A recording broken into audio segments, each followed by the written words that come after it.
Assalamualaikum Ustaz.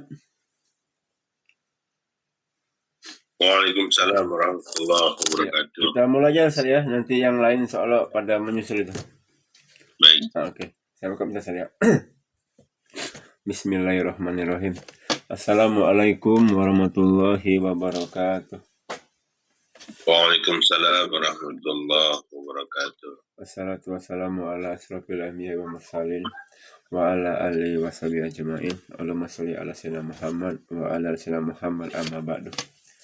Alhamdulillah, segala puji dan syukur kita panjatkan kepada Allah SWT yang mana pada pagi hari ini kita masih berkah iman, Islam dan kesehatan sehingga bisa berkumpul kembali di kajian via Zoom ini ya dalam rangka talabul ilmi. Salam kita panjatkan ke junjungan besar kita Nabi Muhammad sallallahu alaihi wasallam. Allahumma sholli ala sayyidina Muhammad wa ala sayyidina Muhammad.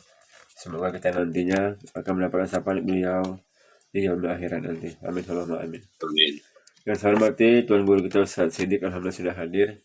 Yang saya hormati Bapak-bapak, Ibu-ibu, para jemaah yang selalu istiqomah untuk mengaji setiap paginya ya. Baik, hari ini kita membahas masalah Islam, politik, dan spiritual ya. Sebelum kita mulai kajian kita pada pagi hari ini, mari kita membacakan basmalah. Bismillahirrahmanirrahim. Kepada Al-Ustaz, waktunya kami persilakan. Kepada Ustaz. Baik, terima kasih Bang Bakar. A'udzubillahi minasyaitonirrajim. Bismillahirrahmanirrahim. Assalamualaikum warahmatullahi wabarakatuh. Waalaikumsalam warahmatullahi wabarakatuh. Hamdan wa syukran lillah, salatan wa salaman ala rasulillah. Ashhadu an la ilaha illallah wahdahu la syarika lah wa ashhadu anna Muhammadan abduhu wa rasuluhu alladzi la nabiyya ba'dah. Rabbi shrah li sadri wa yassir li amri wahlul 'uqdatam min lisani yafqahu qawli. Amma ba'du. Bapak Ibu hadirin yang dirahmati Allah, senantiasa kita mengucap syukur kehadiran Allah Subhanahu wa taala. Pagi hari ini alhamdulillah Allah masih berkenan memberikan kesempatan kepada kita untuk melanjutkan kajian kita. Semoga semua yang kita korbankan untuk hadir dalam majelis Allah itu sebagai amal soleh bagi kita semua. Amin ya rabbal alamin. Salawat beriring salam senantiasa tercurah kariban junjungan kita Rasulullah Muhammad sallallahu alaihi wasallam. Allahumma salli wa sallim wa barik alaih. Semoga salawat yang senantiasa kita haturkan kepada beliau menjadikan beliau kelak berkenan mengakui kita sebagai umatnya dan memberikan syafaatnya kepada kita semua. Amin ya rabbal alamin. Bapak Ibu hadirin yang dirahmati Allah, sebelumnya kita sudah bahas ya terkait dengan nilai, terkait dengan kaidah amaliyah. Nah sekarang kita akan melanjutkan kajian kita terkait dengan menentukan nilai perbuatan mana yang utama. Bapak Ibu sekalian yang dirahmati Allah,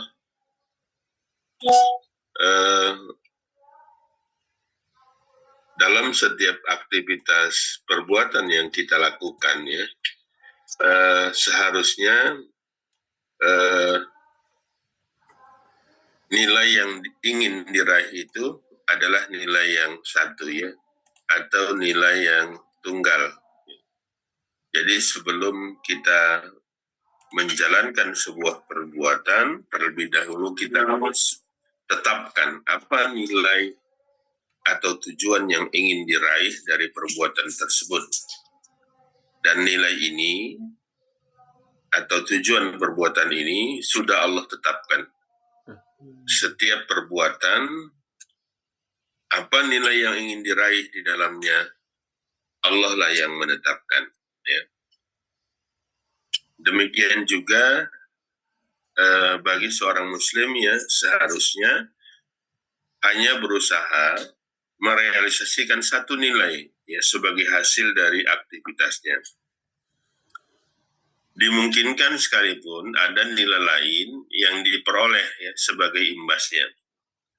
Jadi dimungkinkan ada nilai yang lain yang bisa diraih, tapi harusnya tetap yang tujuan yang ditetapkan itu hanya satu nilai, yaitu nilai yang utama.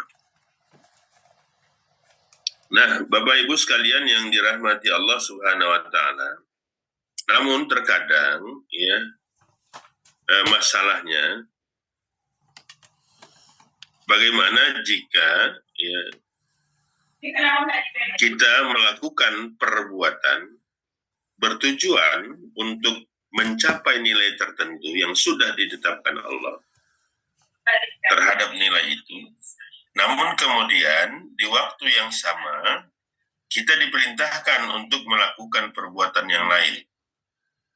Artinya ada benturan dalam satu waktu ya lebih dari satu aktivitas, di mana aktivitas itu masing-masing memiliki nilai yang ingin diwujudkan.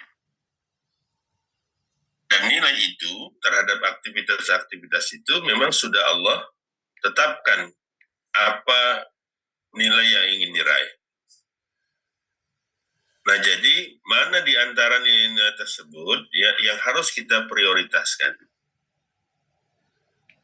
Sedangkan semuanya nilai-nilai itu ditetapkan oleh Allah Subhanahu wa taala untuk diraih.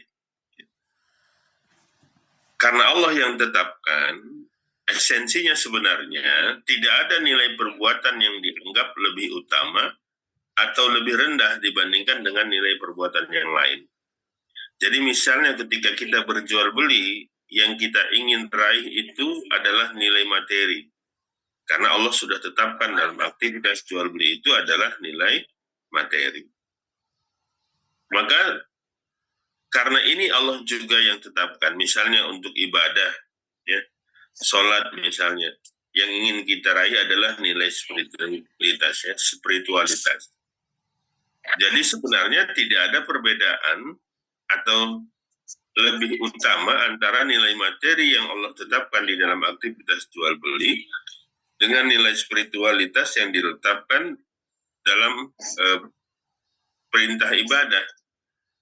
Karena dua-duanya adalah perintah Allah dan Allah lah yang menetapkan nilai apa yang diwajibkan atau nilai apa yang diinginkan dari aktivitas tersebut. Nah, Bapak Ibu sekalian yang dirahmati Allah, seandainya ada nilai yang lebih utama atau lebih rendah, itu bukan semata karena nilai itu sendiri, ya, melainkan karena ketentuan yang sudah Allah Subhanahu wa taala tetapkan. Allah lah yang kemudian lebih memprioritaskan nilai itu untuk diraih, ya, kalau seandainya memang dalam satu waktu itu berbenturan. Maka mana yang lebih didahulukan, mana yang lebih dibelakangkan, yang menentukan adalah Allah Subhanahu wa taala. Nah, sebab kenapa kemudian Allah yang harus menentukannya? Ya, karena keutamaan dan ketidakutamaan nilai tersebut diserahkan kepada manusia, maka akan menentukan nilai itu beragam antar manusia yang satu dengan manusia yang lain. Ya.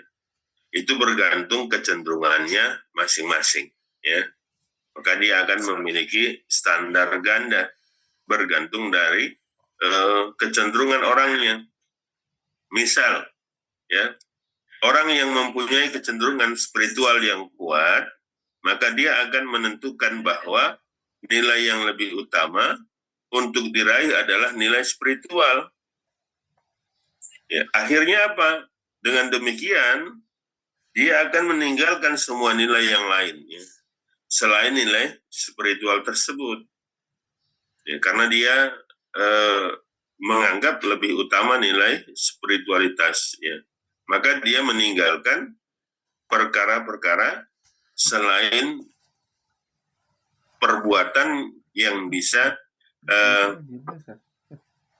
mendapatkan nilai spiritualitas, ya mungkin lebih cenderung kepada ibadahnya, kemudian nilai-nilai materi, nilai akal ini tidak kemudian dilakukan. Ini adalah hal yang keliru.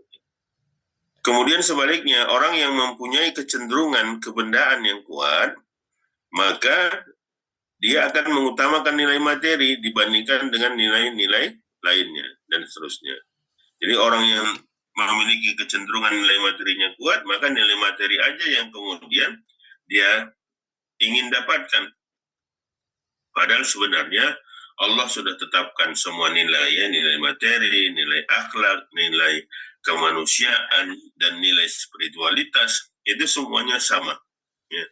Tidak ada lebih tinggi, tidak ada lebih rendah. Kalaupun ada yang lebih tinggi atau lebih rendah, yang harus diprioritaskan kalau seandainya berbenturan dalam satu saat yang sama, Allah juga yang kemudian tetapkan hal itu. Nah, Bapak Ibu sekalian yang dirahmati Allah, maka syara telah membuat ketentuan, ya, mengenai mana nilai yang lebih utama dibandingkan dengan nilai-nilai yang lain. Jika terjadi pertentangan antara satu nilai dengan nilai yang lain di saat yang sama. Nah, jadi Islam sudah menentukan apabila dua nilai ini berbenturan dalam satu saat yang sama, maka mana yang harus kita pilih? Mana yang harus kita dulukan? Bukan mendulukan atau memilih nilai itu ya sesuai dengan keinginan manusia. Allah Subhanahu wa taala berfirman misalnya di dalam Quran surah At-Taubah, ya, ayat 24. A'udzu billahi minasyaitonir rajim. Bismillahirrahmanirrahim. Qul in kana aba'ukum wa abna'ukum wa ikhwanukum wa azwajukum wa ashiratukum wa amwalun iqtaraftumuha wa tijaratun takhshawna kasadaha wa masakinu tardawnaha ahabba ilaikum minallahi wa rasulih wa jihadi fi sabilihi fatarabbasu hatta ya'tiyallahu bi amrih wallahu la yahdil qaumal fasikin. Katakanlah Muhammad, jika bapak-bapakmu, anak-anakmu, saudara-saudaramu, pasangan-pasanganmu, keluargamu, harta kekayaan yang kamu usahakan, dan perniagaan yang kamu khawatirkan kerugiannya, serta tempat tinggal yang kamu sukai, lebih kamu cintai daripada Allah dan Rasul-Nya, dan daripada berjihad di jalannya, tunggulah sampai Allah mendatangkan keputusannya. Allah tidak akan memberi petunjuk kepada orang-orang yang fasik. Nah, Bapak Ibu sekalian yang dirahmati Allah, ayat ini menyatakan bahwa jika nilai spiritualitas, yaitu mencintai Allah dan Rasul, serta berjihad di jalannya, bertemu dalam satu saat, ya, dengan nilai-nilai yang lain, yaitu nilai materi berupa perdagangan, ya, atau perniagaan yang kita laksanakan, tempat tinggal, atau kemudian bertentangan dengan nilai akhlak, yaitu menghormati orang tua, saudara, mencintai istri dan anak-anak, maka apabila ini bertemu dalam satu saat yang sama, maka syarak sudah menetapkan bahwa yang lebih didahulukan adalah nilai spiritualitas.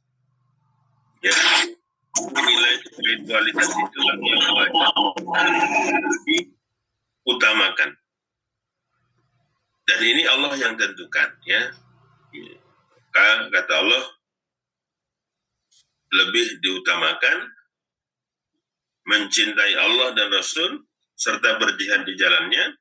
Ini nilai spiritualitas dibandingkan dengan nilai materi berupa perdagangan atau perniagaan yang kita khawatirkan kerugiannya, tempat tinggal, rumah, ya, atau bertentangan dengan nilai akhlak, saling menghormati orang-orang tua, saudara, mencintai istri, anak-anak, dan yang lainnya.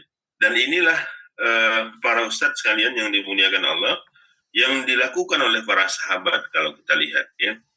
Jadi kalau kemudian ada seruan jihad fisabilillah yang dikumandangkan oleh Rasulullah SAW, maka para sahabat itu segera menyambutnya ya.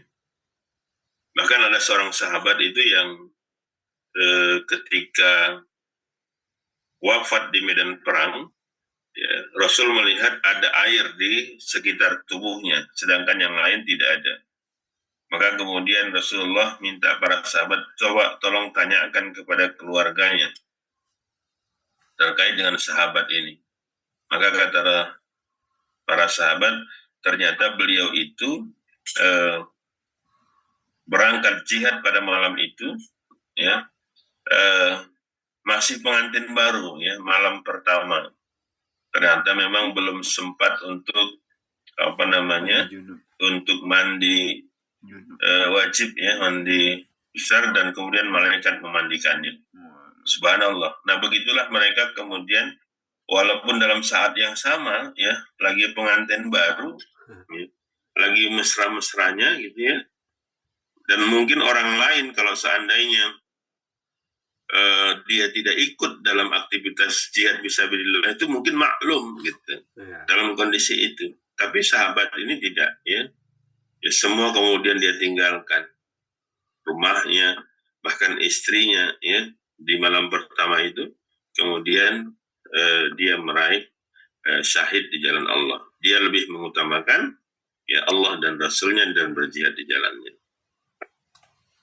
Nah kemudian di dalam Quran surah Luqman ayat 15, Allah subhanahu wa ta'ala juga berfirman, A'udzubillahi minasyaitonirrajim, Bismillahirrahmanirrahim, wa in jahadaka ala an tusyrika bi ma laysa laka bihi ilmun fala tuti'huma wa sahibuhuma fid dunya ma'rufan wattabi' sabila man anaba ilayya thumma ilayya marji'ukum fa unabbi'ukum bima kuntum ta'malun.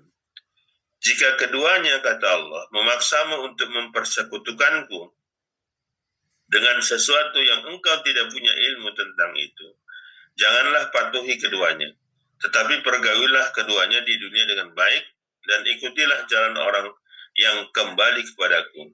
Kemudian hanya kepadaku kamu kembali, lalu aku diberitahukan kepadamu apa yang biasa kamu kerjakan. Nah kalau kita lihat dalam ayat ini, Bapak Ibu sekalian yang dirahmati Allah, menjelaskan mengenai adanya kontradiksi atau pertentangan antara menyembah Allah sebagai realisasi atas nilai spiritual dengan ketaatan kepada orang tua ya sebagai realisasi nilai akhlak. Maka kalau ini bertemu di saat yang sama, maka nilai spiritualitaslah yang harus lebih diutamakan ya daripada nilai akhlak. Nah Rasulullah, di masa Rasulullah SAW ada seorang sahabat ya, orangnya ganteng ya, parlente lah kalau kita bilang, minyak wanginya mahal, baju-bajunya biasanya mahal karena memang dia lahir dari anak orang kaya dan orang tuanya kemudian memanjakannya. Ya, menurut beberapa riwayat disebutkan kalau dia lewat di satu tempat, ya dia sudah tidak lagi ada di tempat itu, tapi minyak wanginya masih tinggal. Dia adalah Mus'ab bin Umair, ya, duta dakwah pertama yang dikirim oleh Rasulullah ke Madinah. Nah pada saat dia masuk Islam, kemudian orang tuanya itu melarangnya, ya, orang tuanya itu menentangnya, ya. Maka kemudian beliau tetap ya berpegang teguh kepada Islam, ya. Semua fasilitas ditarik, ya. Tidak lagi ada support dari orang tuanya yang kaya. Dia harus kemudian meninggalkan semua fasilitas yang diberikan kedua orang tuanya. Bahkan orang tuanya misalnya mengancam, ya tidak mau makan, tapi apa yang kemudian dia lakukan, ya ibu, ya seandainya engkau mempunyai 100 nyawa dan wafat satu persatu, niscaya aku tidak akan meninggalkan agama ini. Nah, artinya apa? Kecintaan kepada Allah dan Rasul itu lebih diutamakan ya dibandingkan dengan kecintaan kepada kedua orang tua. Nah, begitu juga dalam perang Badar, banyak para sahabat itu yang bertemu di dalam medan perang dengan sanak keluarganya, ya, sanak familinya, bahkan ada ayah yang membunuh anaknya, ya, anak membunuh orang tuanya, saudara membunuh saudaranya dalam perang Badar. Nah, maka para sahabat tetap harus melakukan itu. Walaupun itu orang tuanya, walaupun itu sanak familinya, tapi dalam peperangan, ya mereka lebih mencintai Allah dan Rasulnya. Walaupun memang berat, ya, tetapi itulah konsekuensi dari kecintaan kepada Allah dan Rasul dan berjihad di jalannya. Nah, di dalam Quran, surah An-Nahl ayat 105, Allah juga berfirman, A'udzu billahi minasyaitonir rajim. Bismillahirrahmanirrahim. Innama yaftaril kadziba alladzina la yu'minuna bi ayatillah wa ulaika humul kadzibun. Sesungguhnya yang mengada-ngadakan kebohongan hanyalah orang-orang yang tidak beriman kepada Allah, kepada ayat-ayat Allah, mereka itulah para pembohong. Nah, ayat ini diturunkan, Bapak Ibu sekalian yang dirahmati Allah, pada kasusnya Ammar bin Yasir, ya, yang disiksa oleh orang-orang kafir Makkah hingga hampir binasa, hampir wafat. Setelah kedua orang tuanya wafat, ya, sementara dia dipaksa untuk menyatakan kekufuran, maka terpaksa dia melakukannya. Kemudian pada saat itu Rasulullah SAW bersabda, apabila mereka meminta kamu untuk mengulanginya, maka ulangilah. Maka dalam kondisi ini, ya, ayat dan hadis ini menjelaskan bahwa ketika seseorang menghadapi dilema antara nilai spiritual, yaitu beriman dan taat kepada Allah dan Rasul, kemudian di saat yang sama bertemu dengan nilai kemanusiaan, yaitu menyelamatkan jiwa atau tubuhnya, maka nilai kemanusiaan yang harus diutamakan. Ya. Jadi kalau kemudian bertemu dua nilai ini, pertama nilai spiritual harus taat kepada Allah dan Rasul, yang kedua ya kondisi di mana menyelamatkan jiwa atau tubuhnya, ya, maka nilai kemanusiaan itulah yang harus diutamakan. Dalam bahasa fikih kita mengenalnya dengan rukhsah, ya, atau keringanan yang diberikan kepada seseorang karena memang ada unsur paksaan, yaitu terpaksa untuk melaksanakan perbuatan tersebut, ya. Artinya dibolehkan melakukan keharaman dengan catatan keterpaksaan. Nah, keterpaksaan ini ghalabatu dzannya, dugaan kuatnya bisa sampai pada kematian atau kehilangan nyawa. Nah, Bapak Ibu sekalian yang dirahmati Allah, Allah juga berfirman di dalam Quran surah An-Nahl ayat 95, A'udzubillahi minasyaitonir rajim. Bismillahirrahmanirrahim. Wala tashtaru bi'ahdillahi thamanan qalila. Innama 'indallahi huwa khairul lakum in kuntum ta'lamun. Allah katakan, janganlah kamu jual perjanjian dengan Allah dengan harga murah. Sesungguhnya apa yang ada di sisi Allah itulah yang lebih baik bagimu jika kamu mengetahui. Ayat ini memerintahkan kita bahwa menunaikan janji dan teguh memegangnya yang merupakan nilai akhlak harus lebih diutamakan dibandingkan dengan nilai materi, yaitu keuntungan dunia, ya, jika memang bertemu dalam satu waktu. Bertemu dengan nilai materi dan nilai akhlak, maka yang lebih diutamakan adalah nilai akhlaknya. Nah, jadi Ustadz sekalian yang dimuliakan Allah, yang menentukan bahwa nilai satu ya lebih utama dibandingkan dengan nilai yang lain, tidak lain adalah Allah Subhanahu wa Ta'ala. Ya. Sebab Allah lah yang menetapkan masing-masing nilai pada hukum syara atau terhadap aktivitas perbuatan yang dilakukan oleh manusia. Allah Maha Tahu tentunya ya terhadap apa yang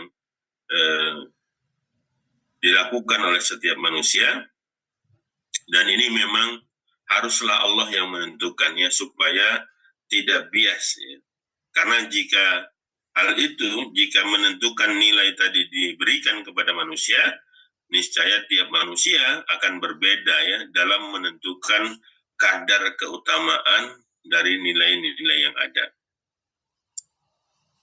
Nah, sebab tiap orang tadi ya mempunyai standar sendiri-sendiri yang berbeda antara satu orang dengan orang yang lain. Kalau itu penentuannya diserahkan kepada manusia. Nah, jadi Bapak Ibu sekalian yang dirahmati Allah, masalah tersebut ya hanya bisa diserahkan kepada syara ya, kepada aturan-aturan yang bersumber dari Allah dan Rasul. Islam kemudian memaksa setiap muslim agar terikat dengan hukumnya yang menjelaskan tiap nilai yang harus diraihnya serta menerangkan ya kapan perbuatan tersebut harus dikerjakan, nilai mana yang lebih didahulukan, nilai mana yang harus diprioritaskan. Kalau seandainya ada beberapa nilai berbenturan di saat yang sama, maka Islam sudah menetapkan ya melalui hukum-hukumnya. Nah, ini semua yang kita bicarakan ya terkait dengan individu secara pribadi. Kadang di saat-saat tertentu kita akan bertemu dengan dua nilai dan dua-duanya perintah Allah ya. Dua-duanya perintah Allah. Dan dua-duanya Allah yang tentukan nilai itu. Nah, mana yang harus kita utamakan? Nah, ini Allah yang tentukan. Allah dan Rasul yang tentukan ya. Misal, mana lebih ditentukan? Sholat atau makan misalnya. Nah, lihat kondisinya. Kalau di dalam hadis itu disebutkan, kalau makanan itu sudah dihidangkan, kemudian tiba waktu sholat, maka lebih diutamakan makan dulu. Baru kemudian melaksanakan sholat ya. Nah, jadi inilah yang harus kita ikuti. Apabila dua nilai tadi di saat yang sama berbenturan, ya Allah sudah tetapkan mana yang lebih dulu kita lakukan, mana yang kemudian kita belakangkan. Nah, ini kaitannya dengan aktivitas individu kita. Nah, terkait dengan hubungannya dengan masyarakat, ya. Jika masing-masing anggota masyarakat atau individu tadi ya sudah mencapai nilai yang cepat.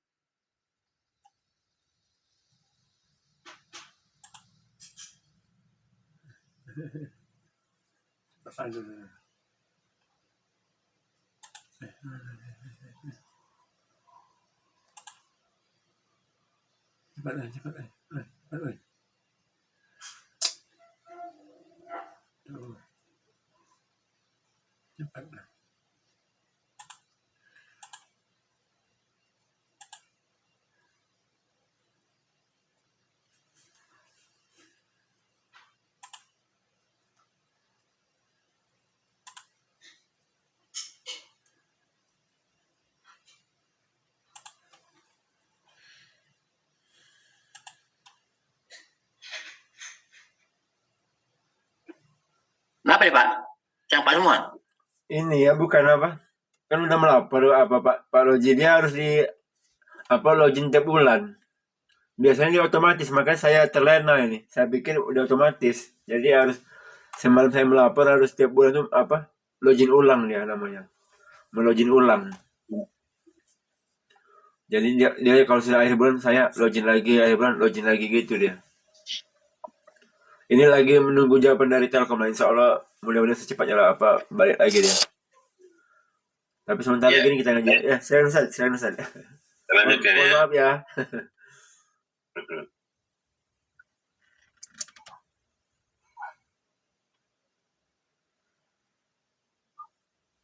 Ya, kalau dari sisi masyarakat kita menilainya ya, seandainya tiap masyarakat itu melaksanakan setiap aktivitasnya sesuai dengan tuntunan syara, ya, sesuai dengan tuntunan Allah dan Rasul, maka nilai-nilai nanti yang akan berhasil direalisasikan, ya, diwujudkan dalam kehidupan masyarakat, ya, oleh setiap anggota masyarakat tadi, ya, ini akan menciptakan sebuah keseimbangan dalam masyarakat. Jadi masyarakat itu sudah tersadar ya bahwa mereka harus diatur dengan Islam. Apa yang harus dilaksanakan, apa yang harus didahulukan. Kalau misalnya nilai-nilai itu berbenturan dalam suatu saat yang sama, mana yang harus dibelakangkan, mana yang harus dimenangkan, mana yang harus dikalahkan, mereka lakukan itu dengan tuntunan hukum-hukum Allah dan Rasul, maka pada saat itu kita akan melihat ya adanya tanda-tanda kebangkitan Islam terhadap masyarakat tersebut ya. Yang awalnya kemudian mati di mana mereka itu menentukan baik, buruk, benar, salah, atau kemudian mana yang harus didahulukan, mana yang harus dibelakangkan sesuai dengan keinginan mereka. Tapi apabila mereka memiliki kesadaran bahwa mereka harus terikat dengan aturan-aturan Allah ya, dalam mencapai nilai-nilai sebuah perbuatan, ya, maka mereka akan terlihat ya, hidup dengan darah yang baru, dengan semangat yang baru, yaitu kesadaran ideologis ya, karena mereka sudah memiliki pemikiran yang ideologis. Jadi kesadaran ideologis inilah yang mengendalikan kehidupan mereka. Kesadaran mereka akan wajibnya diatur dengan aturan-aturan Allah, ini merupakan sebuah kesadaran ya, yang memang harus dibentuk, ya, terutama di tengah-tengah masyarakat kita sekarang, ya, di mana mereka diatur dengan aturan yang mereka buat sendiri, ya, aturan buatan manusia. Nah, maka mereka harus disadarkan bahwa sebagai makhluk ciptaan Allah, Allah sudah tetapkan di dalam Quran surah Az-Zariyat 56 bahwa a'udzubillahi minasyaitonirrajim, bismillahirrahmanirrahim, wa ma khalaqtul jinna wal insa illa liya'budun. Tidak aku ciptakan jin dan manusia, kata Allah, kecuali untuk beribadah kepadaku. Nah, beribadah ini artinya adalah taat kepada seluruh aturan-aturan Allah Subhanahu wa taala dalam menjalani kehidupan kita. Untuk itulah kita hidup, ya. Untuk itulah kita ada di muka bumi ini. Dan sudah selayaknya kita sebagai ciptaan Allah, ya, menjalankan setiap aktivitas kita sesuai dengan tujuan penciptaan kita. Baik, mungkin ini yang bisa saya sampaikan. Wallahu a'lam bishawab. Billahi taufiq wal hidayah. Assalamualaikum warahmatullahi wabarakatuh. Waalaikumsalam warahmatullahi wabarakatuh. Silakan, Bang. Ya. Bapak-bapak semuanya, kita punya waktu lebih kurang 15 menit ya. Kita buka diskusi tanya jawab. Silakan yang mau bertanya. Langsung aja dibuka mikrofonnya.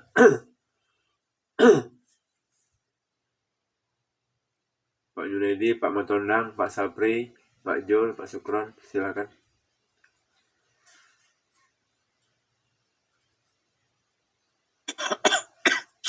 Assalamualaikum Ustaz. Waalaikumsalam warahmatullahi wabarakatuh. Kalau kita lihat itu Rasulullah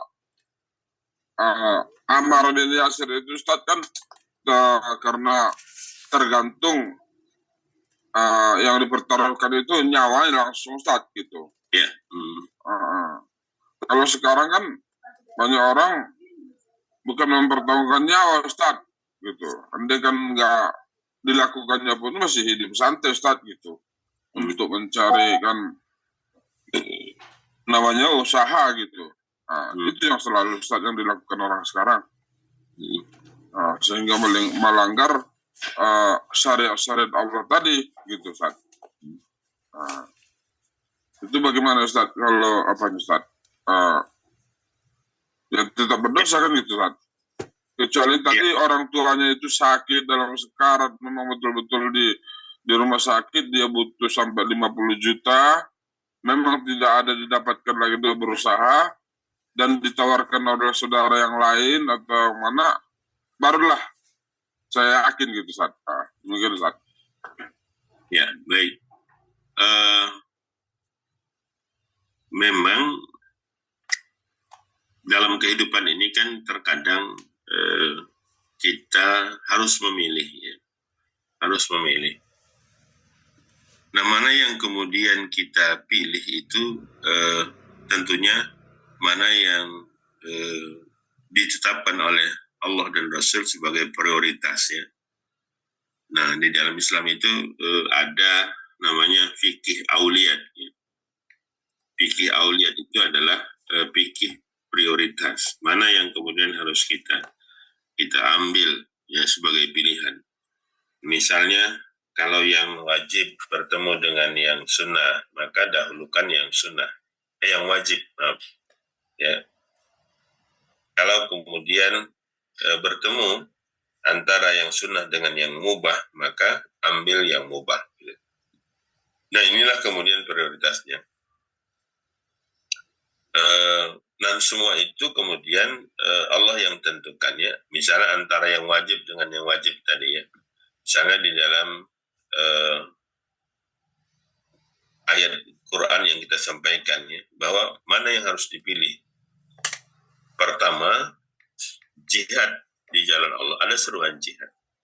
Yang kedua, di saat yang sama kita juga harus mencari nafkah, ya. Mencari nafkah untuk keluarga kita. Apakah memang dalam kondisi yang berat, lagi tidak ada nafkah misalnya, lagi tidak ada makanan misalnya di di dapur, di saat yang sama harus pergi jihad, mana yang harus dipilih? Nah, Allah tetapkan bahwa yang harus dipilih itu adalah jihad tetap. Atau di saat yang sama kita masih mencintai, ya, keluarga kita, orang tua kita, anak-anak kita, tapi perintah jihad ini harus dilaksanakan. Maka nilai akhlak ini harus dibelakangkan. Nilai materi ini harus kemudian dinomorduakan. Yang harus didahulukan adalah nilai spiritualitas dari aktivitas jihad fisabilillah tadi. Nah, sama halnya misalnya dalam kondisi darurat, ya, seperti kasusnya Ammar bin Yasir tadi, maka dibolehkan melakukan keharaman sebagai rukhsah, sebagai keringanan. Karena memang dalam kondisi terpaksa, ya. Tapi kalau misalnya dalam aktivitas sehari-hari, ya, misalnya, apakah kemudian kita juga tetap harus melakukan mencari nafkah atau, ya, mencari rezeki Allah, walaupun memang dalam kondisi itu sebenarnya kita masih punya stok, masih punya banyak tabungan misalnya, ya. Apakah kemudian tetap harus kita dahulukan misalnya, ya, mencari nafkah tadi? Ya, jadi mencari nafkah ini memang perintah Allah, ya. Nah, carilah, kata Allah dalam Quran surah Al-Jum'ah itu, ketika sholat Jumat sudah dilaksanakan, maka bertebaranlah di muka bumi Allah, ya. Carilah kemudian rezeki Allah. Nah, namun pada saat sholat Jumat tidak boleh mencari rezeki, ya.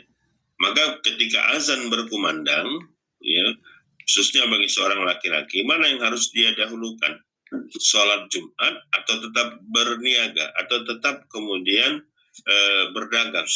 Maka wajib hukumnya dia meninggalkan perdagangan itu, ya, kemudian sholat Jumat. Artinya kalau berbenturan antara nilai ruhiyah yang ingin dicapai dari sholat Jumat dengan materi yang dicapai dari aktivitas perdagangan dan baru pada saat yang sama, maka dahulukan sholat Jumat. Sholat Jumat itu dulu dilaksanakan. Tapi setelah selesai sholat Jumat, silahkan mau berdagang lagi, nggak ada masalah. Nah, jadi ketentuan-ketentuan ini tetap kita merujuk kepada Al-Quran dan As-Sunnah. Ya. Mana yang harus kita dahulukan, mana yang kemudian kita belakangkan. Tidak bisa kemudian kita menggunakan perasaan atau akal kita dalam penentuannya. Gitu. Karena tadi saya katakan, kalau seandainya akal manusia yang dijadikan sebagai pemutus, maka nanti tiap-tiap manusia itu akan punya keputusan yang berbeda, ya. Karena tiap-tiap orang itu punya kecenderungan masing-masing. Ada yang kecenderungannya kepada nilai spiritual, ya, orangnya taat, ya. Kemudian ibadahnya banyak misalnya, maka semua nilai nanti nilai spiritual menurut dia yang kemudian lebih baik dibandingkan yang lain. Ada yang kecenderungan materinya kuat misalnya, maka semuanya nanti akan dinilai materi, ya. Nah, jadi setiap aktivitas perbuatan itu tetaplah harus kita lakukan. Nah,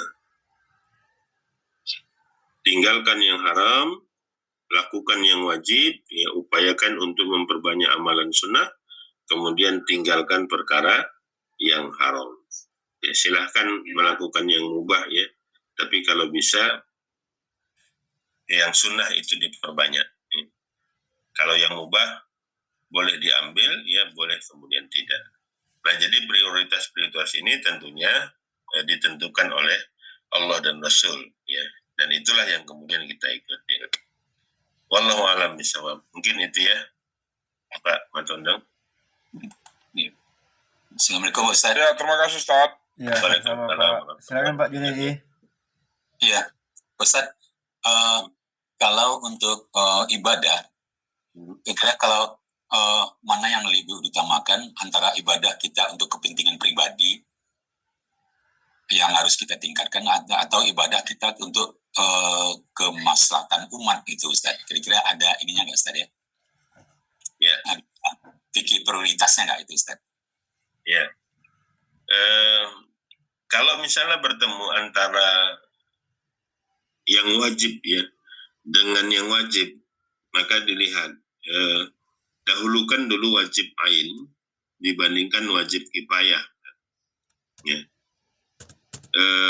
Misal ada wajib kifayah yang harus kita laksanakan, tapi di saat yang sama kita harus melakukan wajib ain. Ya.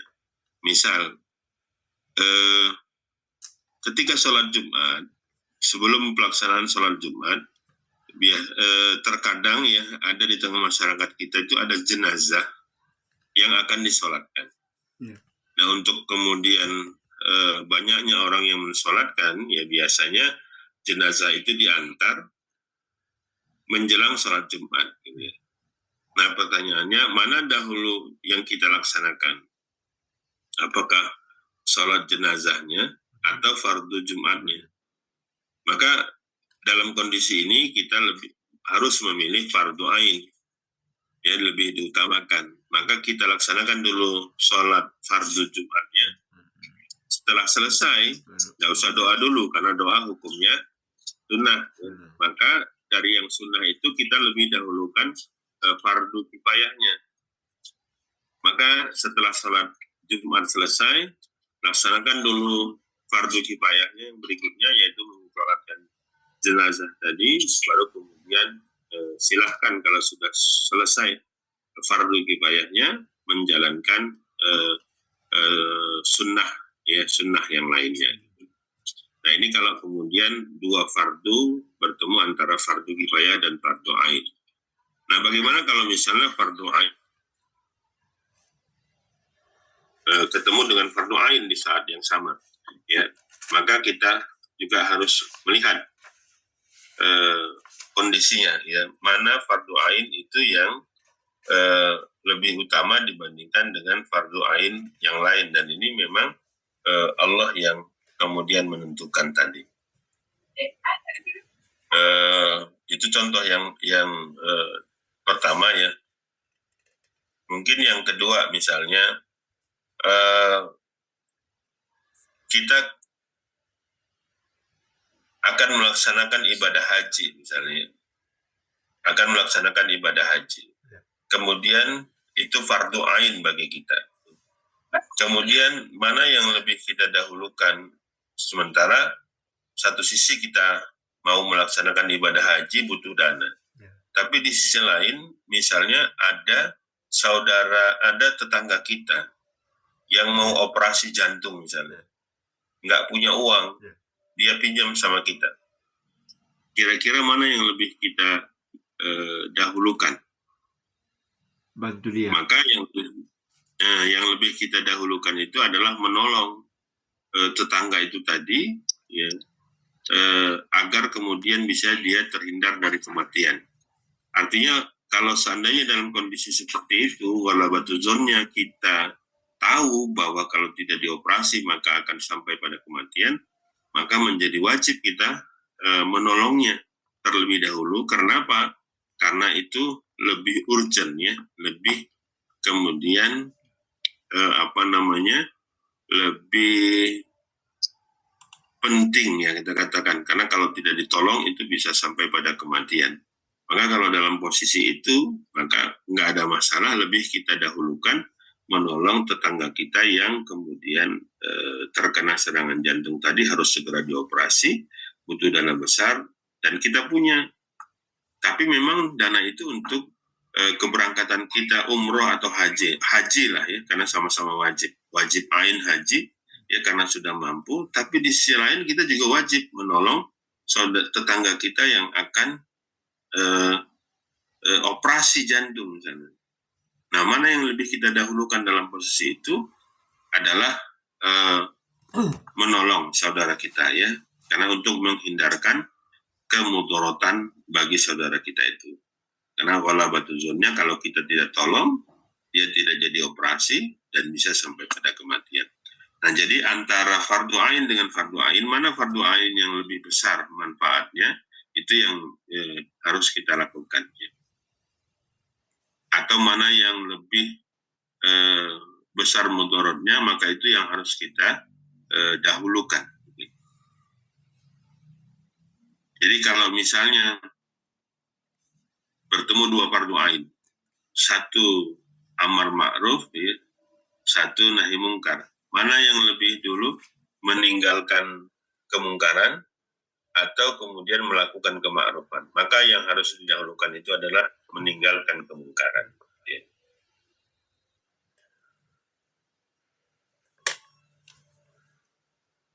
ya mungkin itu ya Pak. Wallahu a'lam bishawab. Syukur Ustaz. Iya Ustaz. Silakan Pak Sapri. Ini ada beberapa kejadian Ustaz ya, tentang kewajiban untuk menafkahi keluarga dengan panggilan dakwah. Yeah. Waktu bersamaan ada panggilan dakwah keluar kota misalnya, sementara kita juga punya kewajiban untuk menafkahi keluarga kita. Namun pada kebanyakan umat yang saya tahu dari beberapa yang jamaah tabligh itu menganggap bahwa kewajiban terhadap keluarga itu Allah telah akan memberikan rezeki sendiri. Jadi dia akan melaksanakan panggilan dakwah keluar kota kadang-kadang berbulan-bulan. Apakah itu sesuai dengan prioritas Allah atau tidak, Ustaz? Ya, baik. Memang masih banyak di antara masyarakat kita yang kemudian punya pemahaman yang seperti itu. Tapi sebenarnya ini satu hal yang kurang tepat ya. Aktivitas nafkah itu adalah fardu ain. Ya. Kita punya tanggung jawab langsung kepada orang-orang yang nafkahnya itu berada di bawah tanggungan kita. Jadi anak istri itu adalah orang-orang yang wajib untuk kita nafkahi. tidak boleh kita serahkan ke orang lain untuk menafkahinya gitu. Karena kewajiban itu ada di pundak kita sebagai suami atau sebagai kepala rumah tangga. Nah, apabila dalam kondisi tertentu di saat yang sama kita harus juga ada panggilan dakwah misalnya, keluar kota, butuh dana, butuh biaya. Di sisi lain memang kondisi kita dalam kesulitan, ya, di mana nafkah orang-orang yang berada di dalam tanggungan kita itu tidak bisa kita penuhi kalau seandainya kita melakukan aktivitas dakwah itu. Maka dalam kondisi ini mana yang harus kita pilih? Yang harus kita pilih adalah fardu ain dengan memenuhi nafkah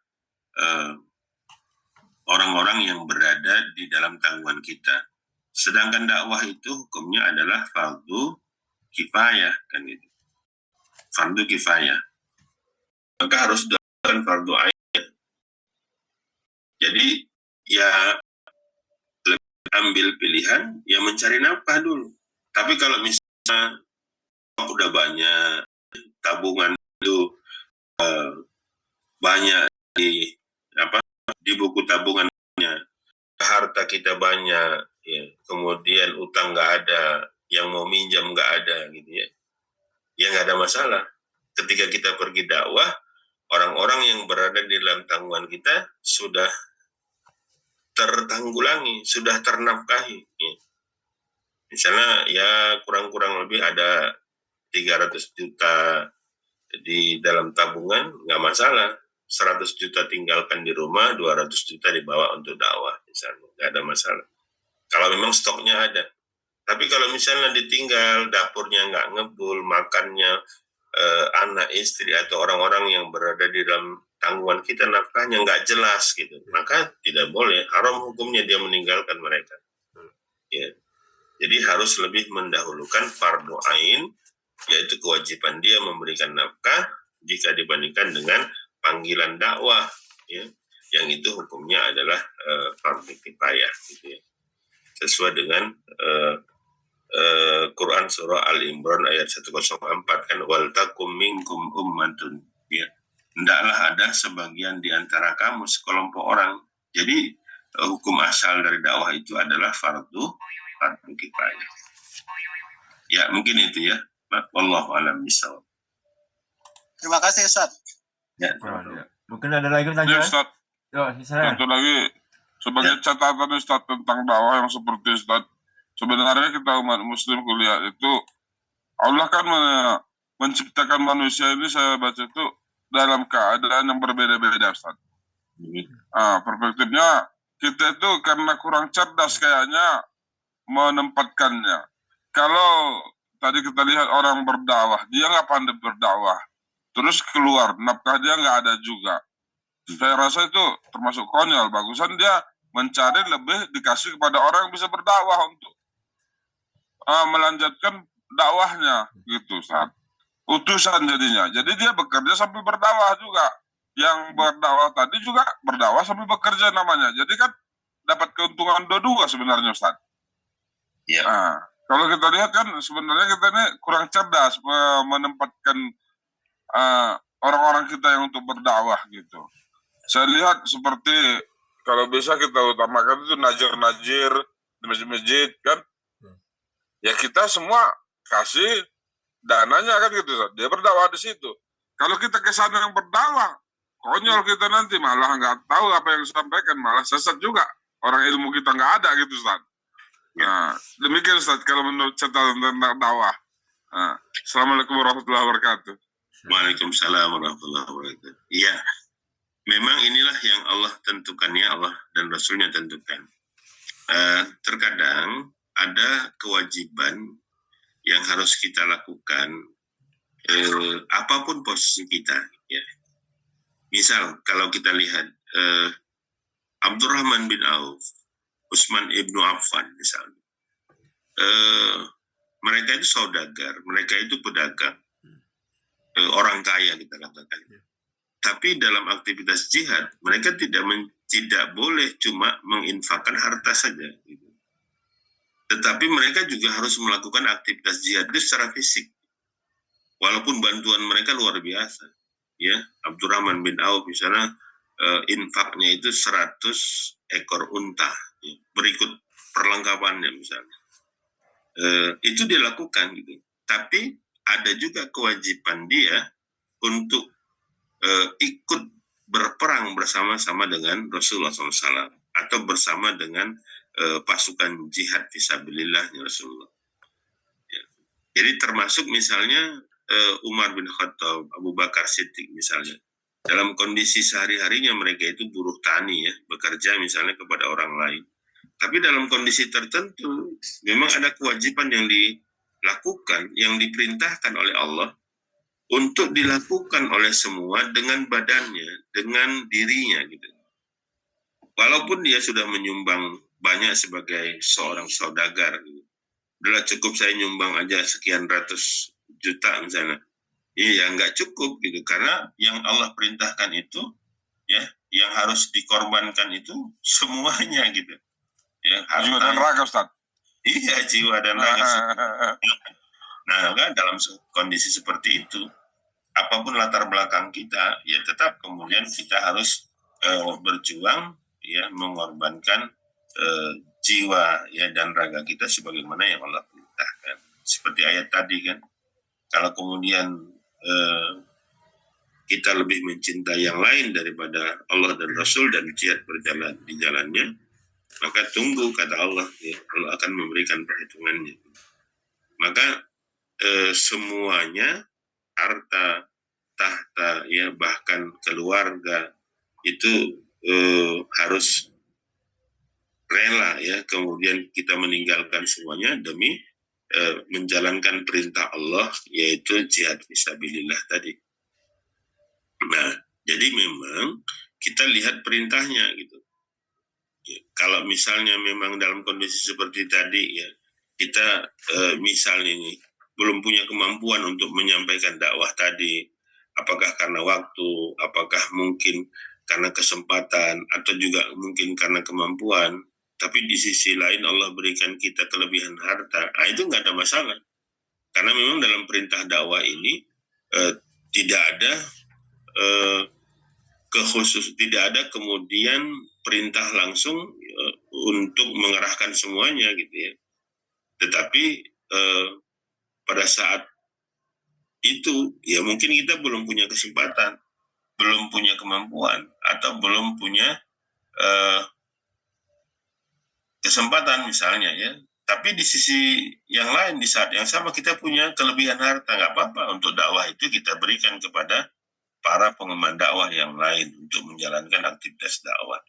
Dan itu juga satu hal yang mulia. Nah, cuman persoalannya jangan kita cuma ngasih dana aja, tapi dakwahnya nggak ikut gitu nih. Ini juga kurang tepat gitu. Yang lebih parah bukan begitu, Ustaz. Sudahlah cuma mengasih dakwah dana, mendengarnya pun tak mau begitu, Ustaz. Ini Ustaz. Iya. Udah nggak pandai, nggak ada ilmu, hanya harta ya, mendengar pun nggak mau, susah juga, Ustaz. Ya, karena tapi kalau dalam jihad tadi memang, Ustaz, saya lihat itu memang wajar, Ustaz, harus dua-dua. Karena kalau dia sumbangkan pedang, tak mungkin pedangnya bisa membunuh orang, begitu, Ustaz. Nah, itu wajib dua-dua itu perintahnya. Tapi kalau dakwah memang nggak ada ilmu, ya wajiblah dia ngasih, beri. Seperti yang kita lakukan per pagi ini kan, ya kita berbagi. Udah sangat cocok ini pagi-pagi ini kita buat. Waktu kita nggak ada untuk mendengar di tempat yang lain, Ustaz. Hanya waktu jam 6 sampai jam 7 yang ada. Nah, insya Allah inilah yang kita manfaatkan selamanya. Gitu, Ustaz. Demikian, Ustaz. Ya. Oke. Alhamdulillah. Jadi sudah tercerahkan ya Pak Mentandang ya. Begitu ya Pak Mentandang ya. Insya Allah kita sambung lagi lah ya. Iya Pak Pakar, walaupun terkadang ngantuk-ngantuk apa boleh buat lah. Iya, nggak banyak. Pokoknya kita harus mengkaji ilmu biar kita tambah paham ya kan. Kita ambil ilmunya, kita dakwakan, kita terapkan gitu. Jadi lebih mantap ya. Insya Allah. Nanti Insya bisa kita Allah. berdakwah sama-sama sama Ustadz. Oke, Untuk siap. di tempat yang lain kan gitu. Siap. Ya. Entah nanti kita kumpulkan dana, kita buka Isra Mi'raj di mana Maulid, kita kumpul Wih, 11 orang kita, mantap. kan enak. Amin. Ya, Ya, alhamdulillah. Nah, Oke. itu program kita nanti kita buat. Amin. Izin Bapak mentonton ya semuanya. Saya Pak Ustadz di situ Pak Ustadz, karena takut nanti dia mati lagi Pak Ustadz. Jadi kita tuh tutup doa dulu Ustadz. Enggak Baik, mau dua baik, kali kita- itu mati. Mari kita berdoa sejenak. Mudah-mudahan Allah berikan keberkahan dalam kehidupan kita hari ini. Allah bukakan jalan keluar bagi setiap masalah yang kita hadapi. Allah limpahkan rezeki yang banyak lagi berkah kepada kita. Summa ala hajin ya al-fatihah. Al-Fatihah. A'udzubillahi minasyaitonir rajim. Bismillahirrahmanirrahim. Alhamdulillah rabbil alamin. Iyyaka na'budu wa iyyaka nasta'in. Ihdinas siratal mustaqim, siratal ladzina an'amta 'alaihim ghairil maghdubi 'alaihim waladdallin. A'udzu billahi minasyaitonir rajim. Bismillahirrahmanirrahim. Alhamdulillahi rabbil alamin. Wassalatu wassalamu ala asrafil anbiya'i wal mursalin wa ala alihi wa ashabihi ajma'in. Ya awwalal awwalin wa ya akhiral akhirin, ya dzal quwwatil matin wa ya rahimal masakin wa ya arhamar rahimin.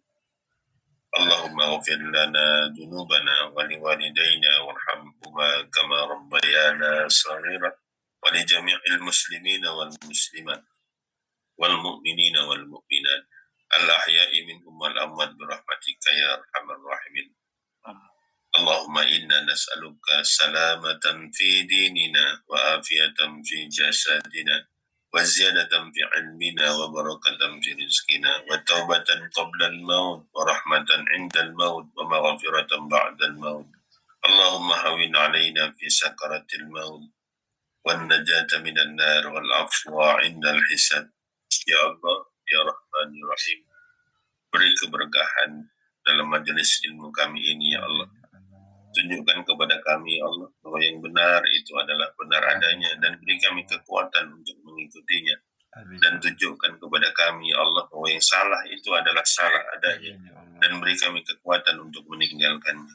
Hanya kepadamu kami menyembahnya, kepadamu kami mohon pertolongan, karena kami yakin ya Allah Engkau sebaik-baik penolong bagi kami. Jika ada di antara kami hari ini, pagi ini yang sedang sakit, angkat penyakitnya ya Allah. Karena sesungguhnya Engkau yang menyembuhkan segala penyakit. Jika ada di antara kami pagi ini ya Allah yang sedang terlilit hutang, sedang kesulitan, mudahkan baginya ya Allah untuk melunasi hutang-hutangnya. Karena sesungguhnya Engkau yang maha memberi rezeki kepada siapa yang Engkau kehendaki. Ya Allah, anugerahkan kepada kami istri yang solehah, suami yang soleh, anak-anak yang soleh dan solehah. Jadikan keluarga kami ya Allah keluarga yang sakinah, mawaddah, warahmah. Ya Allah, ya Rahman, ya Rahim, pagi ini Engkau kumpulkan kami ya Allah di dalam majelis ilmu ini, kumpulkan kami juga nanti kelak di dalam surga-Mu. Hasbunallah wa ni'mal wakil, ni'mal maula wa ni'man nasir, la hawla wa la quwwata illa billahil aliyil azim. Rabbana zalamna anfusana wa illam taghfir lana wa tarhamna lanakunanna minal khasirin. Rabbana atina fid dunya hasanah wa fil akhirati hasanah wa qina adzaban nar. Wa sallallahu wasallam ala sayyidina Muhammadin nabiyil ummi wa ala alihi wa ashabihi ajma'in. Subhana rabbika rabbil izzati amma yasifun. Wa salamun alal mursalin walhamdulillahi rabbil alamin. Assalamualaikum warahmatullahi wabarakatuh. Waalaikumsalam Waalaikumsalam warahmatullahi wabarakatuh. Syukur Ustaz, jasa kerja Ustaz atas ilmu waktu yang disampaikan. Semoga bermanfaat untuk bapak-bapak dan ibu yang di sembara pagi hari ini. Semoga Ustaz selalu diberi kesehatan oleh Allah, dimudahkan segala urusannya, dilancarkan segala rezekinya. Amin. Dan juga semoga bapak-bapak yang di sini ya, kita sama-sama diberi kesehatan, dimudahkan segala urusannya. Yang masih sakit semoga cepat sembuh, yang masih punya utang semoga cepat lunas ya. Dan juga semoga hari ini apa yang kita kerjakan mendapatkan keberkahan dari Allah Subhanahu wa taala. Amin ya rabbal alamin. Baik Bapak, Ibu-ibu, kita tutup ya dengan membaca hamdalah. Alhamdulillah. Dan juga doa kifatul majelis. Subhanallah wa bihamdika Asyhadu an la ilaha illa anta astaghfiruka wa atubu ilaik. Wabillahi taufiq wal hidayah. Wassalamualaikum warahmatullahi wabarakatuh. Waalaikumsalam warahmatullahi wabarakatuh. Syukur ya Ustaz. Ya Ustaz. Syukur Ustaz. Yuk. Oke ya Bapak semuanya ya. Sampai jumpa besok ya. Kita tutup yuk. Oke. Salam sukses. Allahu Akbar. Allahu Akbar. Assalamualaikum warahmatullahi wabarakatuh.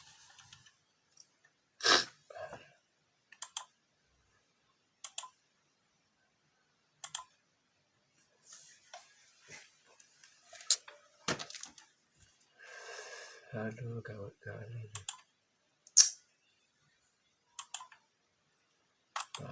Parah.